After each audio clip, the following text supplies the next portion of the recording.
ಉಪ ಕೃಷಿ ಇಲಾಖೆಯ ಸ್ಥಳಾಂತರವನ್ನು ವಿರೋಧಿಸಿ ಉಪವಾಸ ಸತ್ಯಾಗ್ರಹಕ್ಕೆ ಹೆಜ್ಜೆ. ರೈತ ಮುಖಂಡ ಶಿವಪುತ್ರ ನಂದಿಹಾಳ್ ಲಿಂಗಸಗೂರು ಡಿಸೆಂಬರ್ 6 ತಾಲೂಕಲ್ಲಿಗಾಗಲೇ ಕಳೆದ 12 ದಿನಗಳಿಂದ ತಾಲೂಕಿನ ಎಲ್ಲ ಸಂಘಟನೆಗಳ ನೇತೃತ್ವದಲ್ಲಿ ಲಿಂಗಸಗೂರಿನ ಉಪ ಕೃಷಿ ನಿರ್ದೇಶಕರ ಇಲಾಖೆ 2 ಲಿಂಗಸಗೂರಿನ ಸಿಂಧನೂರು ತಾಲೂಕು ಸ್ಥಳಾಂತರಗೊಳಿಸಬಾರದೆಂದು ವಿರೋಧಿಸಿ ಇಲ್ಲಿವರೆಗೆ ಹೋರಾಟ ಮಾಡುತ್ತಿದ್ದೀವಿ. ಇಲ್ಲಿವರೆಗೆ ಸರ್ಕಾರದಿಂದ ಯಾವುದೇ ಸಂದೇಶ ಬಾರದೇ ಇರೋ ಕಾರಣ ಕೃಷಿ ಇಲಾಖೆಯ ಸ್ಥಳಾಂತರವನ್ನು ವಿರೋಧಿಸಿ ಉಪವಾಸ ಸತ್ಯಾಗ್ರಹದ ಹೆಜ್ಜೆ ಇಡುತ್ತಿದ್ದೀವಿ ಎಂದು ರಾಜ್ಯ ರೈತ ಸಂಘ ಹಾಗೂ ಹಸಿರು ಸೇನೆಯ ಜಿಲ್ಲಾಧ್ಯಕ್ಷ ಶಿವಪುತ್ರ ನಂದಿಹಾಳ್ ಸಹಾಯಕ ಆಯುಕ್ತರಿಗೆ ಮನವಿಯನ್ನ ಸಲ್ಲಿಸಿದ್ದಾರೆ. ಲಿಂಗಸಗೂರಿನ ಮುಸ್ಲಿಂ ಸಮುದಾಯದ ಮುಖಂಡರು ಶುಕ್ರವಾರ ಪ್ರಾರ್ಥನೆ ನಂತರ ರೈತ ಹೋರಾಟವನ್ನ ಬೆಂಬಲಿಸಿ ಸರ್ಕಾರ ಜನಪ್ರತಿನಿಧಿಗಳ ರೈತ ವಿರೋಧಿ ನೀತಿಯನ್ನ ಖಂಡಿಸಿ ಧರಣಿ ಸತ್ಯಾಗ್ರಹದಲ್ಲಿ ಭಾಗಿಯಾಗಿ ಮಾತನಾಡಿದರು.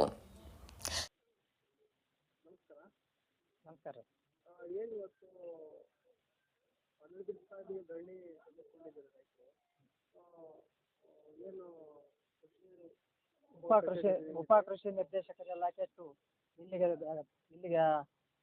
ಇದು ಸ್ಯಾಂಕ್ಷನ್ ಆಗಿದೆ. ಇಲ್ಲಿಗೆ ಸುಮಾರು 13 ವರ್ಷ ಆಯಿತು.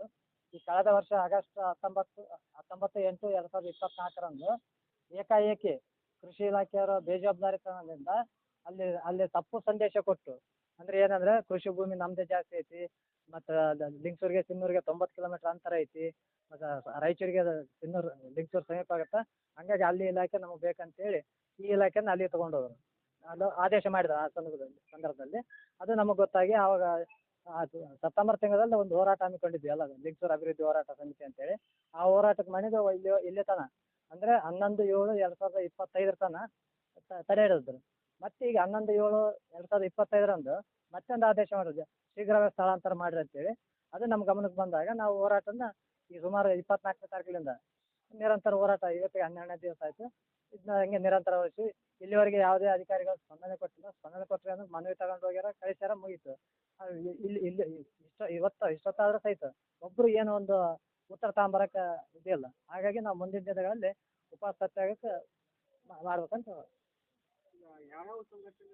ಎಲ್ಲ ಲಿಂಗಸೂರು ತಾಲೂಕಿನ ಎಲ್ಲ ಲಿಂಗಸೂರು ಅಭಿವೃದ್ಧಿಗಾಗಿ ಎಲ್ಲ ಸಂಘಟನೆಗಳು, ಸಮಾಜದ ಸಂಘಟನೆಗಳು ಬಂತು, ಮತ್ತು ಇನ್ನಿತರ ಸಂಘಟನೆ ಬಂತು. ಈ ಕನ್ನಡ ಪರ, ದಲಿತ ಪರ, ಕಮ್ಯುನಿಸ್ಟು, ಎಲ್ಲ ವಕೀಲರ ಸಂಘ, ಎಲ್ಲ ಸಂಘಟನೆ, ಡಾಕ್ಟರ್ ಎಲ್ಲರೂ ಬಂದು ಅವ್ರು ಏನು ಹೇಳೋದು, ನಾವು ಯಾವುದೇ ರೀತಿಯಿಂದ ಅಲ್ಲಿ ಎಲ್ಲೋ ಕುಂತ್ಕೊಂಡು ಒಂದು ಹೇಳಿಕೆ ಕೊಟ್ಟು ಪೇಪರ್ ಸ್ಟೇಟ್ಮೆಂಟ್ನಲ್ಲಿ ಯಾವುದೇ ರೀತಿಯಿಂದ ನಾವು ಸ್ಥಳಾಂತರವಾಗಲು ಆತಂಕ ಪಡ್ಕೊಂಡು ಸ್ಥಳಾಂತರ ಮಾಡ್ತೀವಿ, ನಾವು ಬಿಡೋದಿಲ್ಲ ಅಂತ ಹೇಳಿದ್ರು.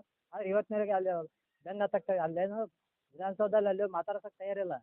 ಏನಂದ್ರೆ ಇಲ್ಲೇ ಕುಂತ ಹೇಳ್ತಾ ಇದಾರೆ. ಅಲ್ಲಿ ಆ ಕಡೆ ಸಿನ್ನೂರು ಇರ್ತಕ್ಕಂಥ ಶಾಸಕರು ಬೆನ್ನ ಹತ್ತಾರ. ಅಲ್ಲಿ ಏನು ನಮ್ಮ ಎಷ್ಟು ವರ್ಷ ನಮ್ಮ ಸಿನ್ನೂರಿಗೆ ಕೊಟ್ಟರೆ ಕೊಟ್ಟರೆ ನಿನ್ನೆ ಸಚಿವರು ಅಂದು ಮಾತು ಅಲ್ಲಿ ನಮಗೆ ಸ್ಥಳಾಂತರ ಮಾಡಿರಿ ಅಂತೇಳಿ ಇವರು ನಮ್ಮ ಶಾಸಕರು ನೋಡಿದ್ರೆ ತಮ್ಮ ಎಲ್ಲೋ ಕುಂತ್ಕೊಂಡು ಅದು ಹೇಳಿಕೆ ಕೊಡ್ತಾರೆ, ಬರೀ ಫೋನ್ನಾಗ ಹೇಳ್ಯಾರ ಅಂತ. ಅಲ್ಲಿ ಇದ್ರ ಬಗ್ಗೆ ಸಂಪೂರ್ಣ ವಿವರಣೆ ಕೊಟ್ಟಿಲ್ಲ. ಅಲ್ಲಿ ನಾವು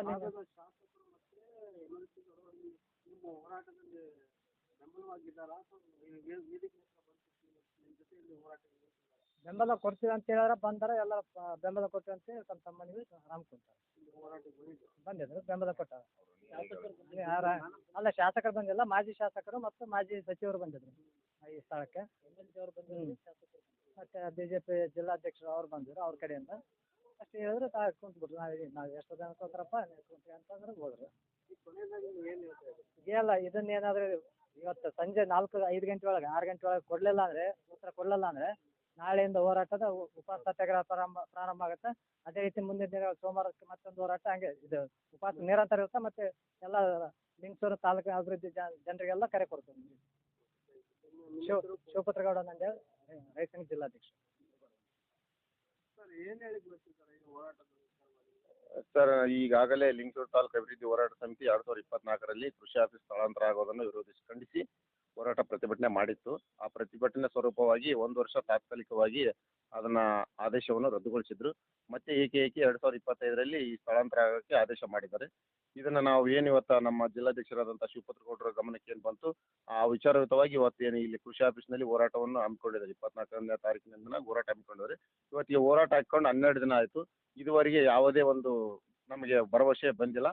ಆ ಭರವಸೆ ಬಂದಿಲ್ಲ ಅಂತ ನಾವೇನು ಹೋರಾಟದಿಂದ ಹಿಂದೆ ಸರಿದಿಲ್ಲ. ಯಾವುದೇ ನಮಗೆ ಇಲ್ಲೇ ಉಳಿತೀವಿ ಅಂತೇಳಿ ಸರ್ಕಾರದಿಂದ ಏನು ಭರವಸೆ ಬರುತ್ತೋ ಅಲ್ಲಿವರೆಗೂ ನಮ್ಮ ಹೋರಾಟವನ್ನು ಕೈ ತೆಗೆದುಕೊಳ್ಳೋ ಮಾತೇ ಇಲ್ಲ. ಆನಂದ್ ಕುಮಾರ್ ಅಂತ ನನ್ನ ಹೆಸರು. ನಾನು ವಿಜಯ್ ಕುಮಾರ್ ಪೋಳ್ ಅಂತ, KRS ಪಕ್ಷದ ರಾಯಚೂರು ಜಿಲ್ಲಾ ಪ್ರಧಾನ ಕಾರ್ಯದರ್ಶಿ. ಲಿಂಗಸೂರು ಅಭಿವೃದ್ಧಿ ಹೋರಾಟ ಸಮಿತಿ ಇವತ್ತಿಗೆ 12 ದಿನ ಆಯಿತು. ಇಲ್ಲಿ ರೈತರು ಮತ್ತೆ ಇನ್ನುಳಿದ ಸಂಘಟನೆಗಳು ಎಲ್ಲ ಸಂಘಟನೆಗಳವರು ಬಂದು ಇಲ್ಲಿ ಸ್ಟ್ರೈಕಿಗೆ ನಾವು ಕುಂತಿದ್ದೀವಿ. 12 ದಿನ ಆದ್ರೂ ಇಲ್ಲಿ ಸರ್ಕಾರಿ ಅಧಿಕಾರಿಗಳಾಯಿತು ಬರೀ ಮನಿ ಪತ್ರ ತಗೊಂಡೋಗಿದ್ದಾರೆ ನಮ್ಮ AC ಅವರು. ಆದರೆ ಅದನ್ನು ಅಲ್ಲಿ ಸರ್ಕಾರಕ್ಕೆ ಮುಟ್ಟಿಸಬೇಕಂತೇಳಿ ಈಗ ಅವರ ಎಮರ್ಜೆನ್ಸಿ ಇಲ್ಲಿ ಸ್ಟ್ರೈಕಿಗೆ ಕುಂತು 12 ದಿನ ಆದ್ರೂ ಅಲ್ಲಿ ಮುಟ್ಟಿಸ್ಬೇಕು. ನಾವು ಆದಷ್ಟು ಬೇಗ ನಾವು ಇಲ್ಲಿ ಕಾರ್ಯಚಟುವಟಿಕೆಗಳನ್ನು ನಾವು ಮಾಡಿ ಈ ಸ್ಟ್ರೈಕ್ ನಿಂದಿರ್ಸಕ್ಕಂತ ನಾವು ಕಾರ್ಯನ ಮಾಡಬೇಕು ಅಂತೇಳಿ ಇಲ್ಲಿದ್ದಂಥ ಜಿಲ್ಲಾಧಿಕಾರಿಗಳಾಯಿತು ಮತ್ತು ಆಮೇಲೆ ಅದೇ ಅವರು ಈಗ ನಾವಿಲ್ಲಿ ಮನಿ ಪತ್ರ ಕೊಟ್ಟು ಈಗ ಇವತ್ತಿಗೆ 4 ದಿನ ಆಯಿತು. 4 ದಿನ ಅಲ್ಲಿ ಜಿಲ್ಲಾ ಯಾರೋ ನಮ್ಮ DC ಅವರಿಗೆ ಅಲ್ಲಿ ಮುಟ್ಟಬೇಕಂದ್ರೆ 2 ದಿನ ಬೇಕಂತೆ. ಇಲ್ಲಿಂದ DC ಮುಟ್ಟಬೇಕಂದ್ರೆ 2 ದಿನ ಬೇಕು. DC-ಲಿಂದ ಆ ಕಡೆ ಸಚಿವರಿಗೆ ಮುಟ್ಟಬೇಕಂದ್ರೆ 4 ದಿನ ಬೇಕು. ನಮ್ಮವ್ರು ಮೊನ್ನೆ ಶಿವಪುತ್ರಣ್ಣ ಬೆಂಗಳೂರಿಗೆ ಹೋಗಿದ್ರು. ಮೊನ್ನೆ ಬೆಂಗಳೂರಿಗೆ ಹೋಗಿ ಇದ್ರ ಬಗ್ಗೆ ಮಾತಾಡಬೇಕಪ್ಪ, ಇದ್ರ ಬಗ್ಗೆ ಎಲ್ಲ ನೀವು ನಿಮ್ಮನ್ನ ಭೇಟಿಯಾಗಿ ನಿಮಗೆಲ್ಲ ನಾವು ತಿಳಿಸ್ಬೇಕು ಅಂತೇಳಿ ಅವ್ರು ಹೋದರೆ ನಮಗೆ ನಿಮ್ಮ ಕಡೆಯಿಂದ ಏನು ಮನವಿ ಪತ್ರನೇ ಬಂದಿಲ್ಲ, ನೀವು ಸ್ಟ್ರೈಕ್ ಮಾಡ್ತಿದ್ದಂತ ನಮ್ಗೆ ಗೊತ್ತೇ ಇಲ್ಲ ಅಂತೇಳಿ ಅಲ್ಲಿನ ಜನಕ್ಕೆ ಕೇಳ್ತಿದ್ದಾರಂತೆ. ಇಲ್ಲಿ AC ಅವರು ಇಷ್ಟು ಎದಕ್ಕೆ ನಮಗೆ ಡಿಲೇ ಮಾಡ್ತಿದ್ದಾರೆ? ಇಲ್ಲಿ ನಾವೆಲ್ಲ ಕುಂತಿದ್ದಕ್ಕಂಥ ಅವ್ರಿಗೇನು ಬೆಲೆ ಇಲ್ವಾ? ಇಲ್ಲಿ ನಾವೆಲ್ಲ ರೈತರು ಇಷ್ಟು ಜನ ನಾವೆಲ್ಲ ಕೆಲಸ ಬಿಟ್ಟು ನಮ್ಮ ಬೆಳೆಗಳನ್ನು ಬಿಟ್ಟು ಇಲ್ಲೆಲ್ಲ ಬಂದು ನಾವೆಲ್ಲರೂ ಕುಂತೀವಿ. ನಮ್ಮ ಈಗ ಬೇರೆ ಬೇರೆ ಸಂಘಟನೆಯವರು ಬಂದು ನಾವಿಲ್ಲಿ ಕುಂತಿದ್ದೀವಿ. ನಮ್ಮ ದಿನನಿತ್ಯ ಕಾರ್ಯಗಳನ್ನು ಬಿಟ್ಟು ನಮ್ಮ ತಾಲೂಕಿಗೆ, ನಮ್ಮ ಜಿಲ್ಲೆಗೆ, ಇದು ನೆಕ್ಸ್ಟ್ ಇದು ಜಿಲ್ಲೆ ಇದ್ದಂಥದ್ದು ಒಂದು ಇತಿಹಾಸ ಉಳ್ಳಂಥ ತಾಲೂಕಿಗೆ ಒಂದು ನ್ಯಾಯ ಒದಗಿಸಿಕೊಡ್ರಿ ಅಂತೇಳಿ ನಾವಿಲ್ಲಿ ಬೇಡ್ಕೊಂಡ್ರು ಇದನ್ನು ಅವ್ರು ಮುಟ್ಸೋಲ್ರಪ್ಪ ಅಲ್ಲಿ ಅಂತ ಹೇಳಿದ್ರೆ ಇವರು ಒಳ ಕುತಂತ್ರದಿಂದ ಅಂದರೆ ರಾಜಕೀಯದಿಂದ ಒಳಗೊಳಗೆ ಇವರು ಒಂದೇ ಆಗಿ ಶಾಮೀಲಾಗಿ ಇದನ್ನು ಯಾರಿಗೂ ನಮ್ಮ ಸರ್ಕಾರಕ್ಕೆ ಮುಟ್ಟಬಾರ್ದು ಅಂತೇಳಿ ಉದ್ದೇಶದಿಂದವಾಗಿ ಬೇಕಂತಾನೆ ಇದನ್ನು ಅವ್ರು ಮಾಡ್ತಿದ್ದಾರೆ. ಎಲ್ಲ ಅಧಿಕಾರಿಗಳಾಯಿತು ಮತ್ತು ರಾಜಕಾರಣಿಗಳಾಯಿತು. ಇಲ್ಲಿ ರಾಜಕಾರಣಿಗಳನ್ನು ಬಂದರು, ಮಾಜಿ ಶಾಸಕರು ಬಂದರು, ಮತ್ತು ಅದಕ್ಕಿಂತ ಹಿಂದ್ಗಡೆ ಇದ್ದಂಥ ಮಾಜಿ ಶಾಸಕರು ಬಂದರು. ಈಗಿನ ಶಾಸಕರು ಅವ್ರು ಬಂದಿಲ್ಲ. ಅವ್ರ ಕಡೆಯಿಂದ ಅವ್ರ ಜಿಲ್ಲಾಧ್ಯಕ್ಷರಿಗೆ ಕಳಿಸಿದ್ರು. ಅವ್ರು ಕಳಿಸಿದ್ರು ಬರೇ ಸಚಿವರಿಗೆ ಅಷ್ಟೇ ಮಾತಾಡಿದ್ದಾರೆ. ಅದಕ್ಕೆ ಏನು ಮಾಡಬೇಕು? ಇಷ್ಟು ತೊಂದರೆ ಆಗ್ತಿದೆ ಇವರಿಗೆಲ್ಲ. ಇವ್ರಿಗೆ ಸ್ಟ್ರೈಕ್ ಎಲ್ಲ ನಿಂದ್ರಿಸೋಕ್ಕೆ ನಾವು ಇದು ಮಾಡೋಣ, ಹೋಗಿ ಅಲ್ಲಿಗೆ ನೀವು ಬನ್ನಿರಿ ನಾವು ಬರ್ತೀವಲ್ಲಿ, ಬೆಂಗಳೂರಿಗೆ ಬನ್ನಿರಿ ಅಂತೇಳಿ ಒಂದು ಮಾತು ಇದ್ದಂಥ ಇಲ್ಲಿ ಯಾರೋ ರಾಜಕಾರಣಿಗಳು ಒಬ್ಬರು ನಮಗೆ ಮಾತಾಡಿಲ್ಲ. ನಾವು ಮಾತಾಡ್ತೀವಂತೀವಿ, ಅವರೇ ಬರೀ ಫೋನ್ನಾಗ ಅಷ್ಟೇ ಮಾತಾಡಿದ್ರೆ ಯಾವುದು ಇಲ್ಲಿ ಬಗೆಹರಂಗಿಲ್ಲ. ಹಂಗಾಗಿನೇ ನಮ್ಮದು ಲಿಂಗಸೂರು ತಾಲೂಕಿಗೆ ಈ ಬಜೆಟ್ನಲ್ಲಿ ಸ್ಯಾಂಕ್ಷನ್ ಆಗಿರ್ತಕ್ಕಂಥ 200 ಬೆಡ್ಡನ್ನು ಕ್ಯಾನ್ಸಲ್ ಆಯಿತು. ಅಲ್ಲಿದನ್ನು ನಮ್ಮ ಮನವಿ ಅಲ್ಲಿ ತಲುಪಿಲ್ಲ ಅಂತೇಳಿ ನಮಗಿಲ್ಲಿ ಅನ್ಸಕತ್ತದ. ನಾವೇನಿಲ್ಲಿ ಸ್ಟ್ರೈಕ್ ಮಾಡಿದ್ದೀವಿ, ನಾವೇನಿಲ್ಲಿ ನಾವೆಲ್ಲ ಮನಿ ಪತ್ರಗಳನ್ನು ಕೊಟ್ಟಿದ್ದೀವಿ, ಅಷ್ಟೆಲ್ಲನೂ ಇದು ವೇಸ್ಟ್ ಆಯ್ತದು. ಅಲ್ಲಿ ಸರ್ಕಾರಕ್ಕೆ ಅದು ಹೋಗಿ ತಲುಪಿಲ್ಲ. ಇಂಥದ್ದನ್ನು ಇಲ್ಲಿದ್ದಂಥ ಅಧಿಕಾರಿಗಳು ಇಂಥ ಕೆಲಸಗಳನ್ನು ಮಾಡಕತ್ತಾರ. ಅದಕ್ಕೆ ಮುಂದಿನ ದಿನಮಾನಗಳಲ್ಲಿ ಅವ್ರ ವಿರುದ್ಧನೂ ನಾವು ಧ್ವನಿ ಎತ್ತಬೇಕು.